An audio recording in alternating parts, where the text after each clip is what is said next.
a paper plane that I invented yesterday. First, fold the paper in half, like that. And crease your fold. And now unfold it. Now you flip it so it becomes a mountain. And you flap the corners down like that.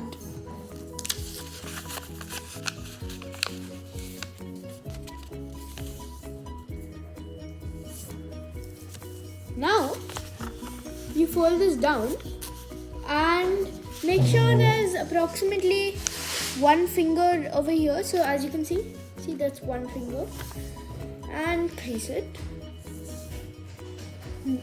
Make sure that this point is on the center line, like so. Now do the same thing and fold these bars down. And the more accurate your plane is, the better and faster it will fly. This is a pure distance flyer, and it will go however, and it will use up all the power that you put into it. Once you're done with these two, crease and unfold. Now we will fold up, and rather than folding back, we'll fold it on the line where these are. So I'm going to draw it with a pen to show you.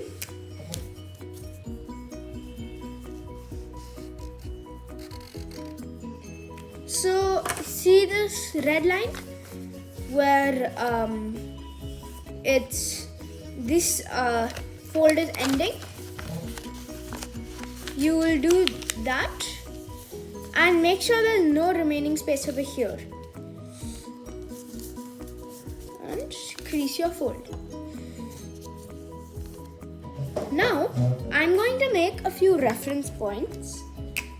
So you feel free to do this too. So I'm going to outline this and this crease. Now I need to push on this crease like that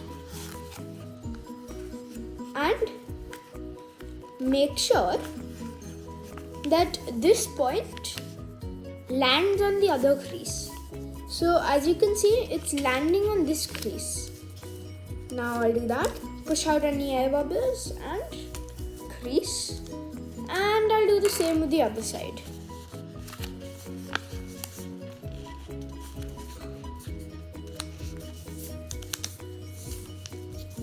There we go. So now I'm going to fold it in half. Now first I will, you see this crease? You need to do that. It has a natural breaking point over there. And you fold this down to where it meets the half point. And do that with the other side. This gives the plane a more straight and aerodynamic shape. And always remember to push out any air bubbles, because those can make your plane unstable. So now I will fold it in half and make sure that the the bottom at this part of the wing, it's in line with the bottom of the fuselage, and put it slightly up. And now for this side, do the same thing.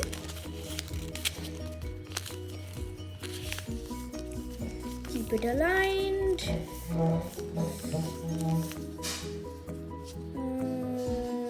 Fold. And make sure you keep these up and don't fold them down like that. Keep them here. And now you have your plane. What you just saw is a paper rocket that I created yesterday as a modification to my previous model. This plane, however, was nothing that I would make normally. This was my single furthest flying plane that I've ever made. Now, I will tell you why this is so.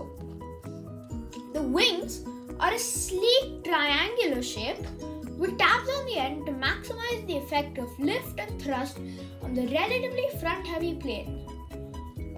A triangular wing, also known as a delta wing, is always used in high-speed, far-flying fighter jets, planes, and the key is that it has to be thin so that the air resistance is minimal. So, as you can imagine, this something shaped like a wing shaped like that would have a lot of air pushing on it, but like that, it would just glide through. That's why, if you're making a fast, far-flying plane, make the wings thin and triangular. Now, I will talk about how you need to throw it for the plane to go furthest. This plane, as I mentioned earlier, is built solely to fly far, fast, and that's just it. So, the plane goes furthest if you just pump it full power at an approximately 40-degree angle because of air resistance. Without air, a 45-degree angle would be optimal, but with it, 40 degrees is better. So this is actually the first few steps are shared with the plane that actually holds the world record for the furthest flight of 88.3 meters, which is a lot. I mean, like, that's 3 times the round trip from my building to the neighboring one. So yeah, I mean, like, it's a lot of length. But this plane, it's close behind. Just saying. I haven't tested it fully outdoors yet, but inside my house, it's gone at least 10 or 15 meters. And that's just when I throw it straight. I haven't even thrown it up. So, as you would imagine, a plane being thrown higher, it would have, it would be going slower, but a plane going like that will just go down because of gravity. But if you give it an upward push, then it'll go,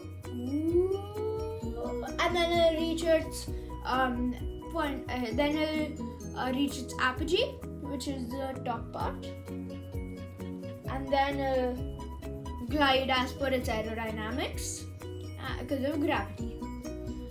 So I highly recommend actually watching the video of the world record plane.